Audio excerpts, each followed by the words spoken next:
Alright, today's video is a tag. Thank you, Bandy's Books, for tagging me. We're gonna start off with my Encyclopedia of Spirits. I have my little tab so I don't lose whatever we're doing. Ooh, Shumai. Alright, it says Shumai, its origin is Nuristan, which I guess is from Afghanistan. Okay, it explains first where Nuristan is. It's a province located in the Hindu Kush Mountains. Kushmai is among the primary pre-Islamic Nuristani goddesses. She rules rain and precipitation, and hence the harvest. Oh man, I don't even know if I'm saying this right. It's not Kushmai, it's Kshumai. Kshumai, sorry.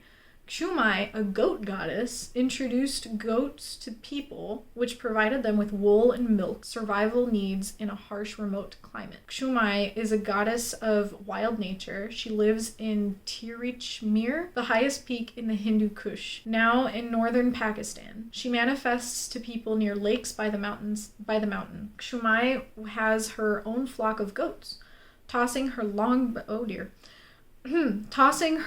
breasts over her shoulder. She sits down to milk them. To witness Kshumai milking her goats is to receive the blessing of the goddess. I did not need to know about the swinging of the boobie over the shoulder. All right, well, that's interesting. Okay, I had to write down the questions for this tag. So the tag is the book acquiring tag. So basically it's a bunch of questions to ask, like, well, how do you buy your books? What kind of, like, things like that. So we're gonna find out just how much of a problem I have.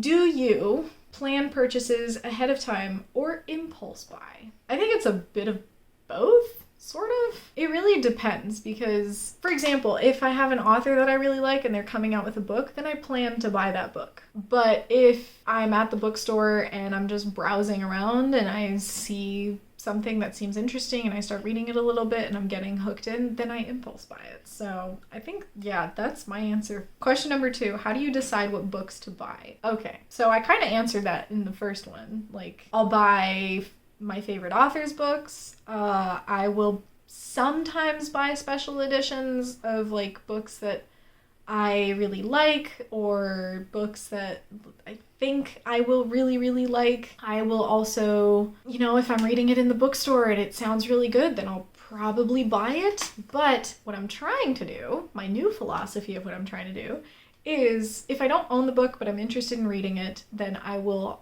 request it from my library. If they don't have it, they put in like an order for me. It's wonderful. So I will read it from my library. If I really, really liked it and I know for sure that I want to either A, own it for the sake of owning it and being able to lend it out to people, or just to have it on my shelf and display it, or if I think that I will reread it for sure, then I will buy it. So I think that what I'd like to say is that I only buy books I've already read and I know I love, but that's not true. It's what I'm working toward. Trying to get there. What is your philosophy on where you shop? I don't have one. I don't care. If it has books, I'll buy there. Unless it's a place that I know 100% is a shitty place. If it has books, I'm just gonna go in there and buy some stuff. Like, I know technically Barnes & Noble is not a place that is the best to buy your books from because they kind of limit everything that they have with, like, you know, they only keep the popular shit in stock, but it's a fucking bookstore, so I'll buy stuff there if it's available. 4, how do you feel about free libraries? I love them and I hate them. The rock climbing gym I go to, they have a little free library inside the gym, which I think is great, but the reason that I also kind of hate it is because all the books that people put in a little free library are like all the shitty books that you don't want anymore, and so they end up just staying in there forever because no one wants it. Essentially, what I'm trying to say is that little free libraries, the idea is great, and some people use it in a way that I really like. They'll put a book that they loved and put it in there, and then, you know, take out a book that they think they might love too. But half the time, little free libraries are just filled with, like, the junk books that no one wants. And what I say to that is, you know, that's fine. You're allowed to have junk books you don't want. That's okay. But maybe put them at a used bookstore where someone who possibly collects certain things, or even, I am not against people who use books to do art. You know, those people that, like, cut out pages and do, like, artistic things with it. I've seen people who, like, burn parts of books to make it, like, aesthetically pleasing or whatever. That's awesome. And maybe, you know, maybe little free libraries can be used for that too, but most people aren't going to use a little free library to grab a book and use it for an art project. Anyways, I do love them. I love the idea behind it. There's one, I live next to like an elementary school, and there's an elementary like level little free library for those kids. So it's full of like kids books and stuff, which I think that's actually really good, especially for parents who don't want to like pay for kids books, because your kid's gonna grow out of it. Use that. Question number 5. How do you feel after acquiring a book? I feel great. I feel so good. I love it. I take pictures of it. I put it on my shelf and I slide it in. I'm like, The only time that I don't feel good is when I bought it and I'm standing in front of my bookshelf and I'm like, where the fuck do I put this? Where does it fit? Where does it go?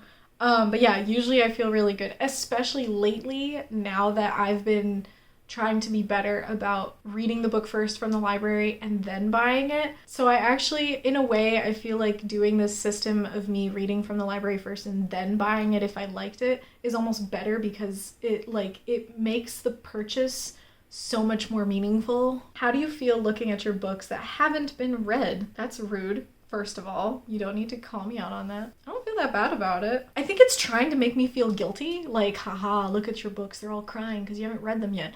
I'm getting there, okay? I am. I try my best to, like, get through all the books that I haven't read yet. And honestly, my roommate the other day, he asked me, he's like, so how many of those books on there have you read? And I counted them out. And, like, I think I've read about half of them.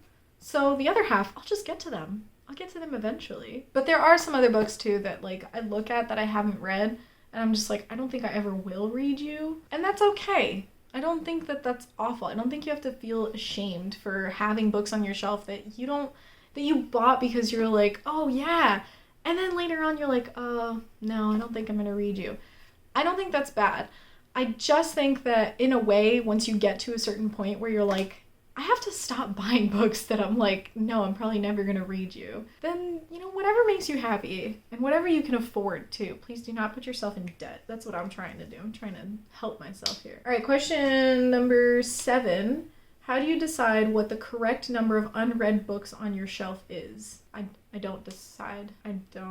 I don't really have a system for that. Like recently, the huge unhaul that I did, it was more along the lines of I was getting new shelves and I was like, I am just gonna take out all the books and I'm probably never gonna read. And I'm gonna do that again at some point. I think that what I'm trying to reach for what this thing is asking me is what is the correct number of unread books on my shelf is that I would like to reach where all of the books that I have on my shelf are books that I've read and that I just acquire everything else through the library. The only time that I'd say that I don't care if there are unread books on my shelf is if possibly it's a book by an author that I've read before that I just bought because it's one of my favorite authors and I just haven't gotten around to yet. Number 8, do you have a process or a TBR game to get through your unread books? I used to have a TBR game. I used to do my TBR tarot game. I do miss it. It was a lot of fun, but it took a lot of time. And honestly, I don't really have a system. I did it for fun because I saw other people doing it, but as I continued reading and meeting other people and like Lorena, we've been doing a lot of buddy reads. They're just like spur of the moment buddy reads of like, hey, I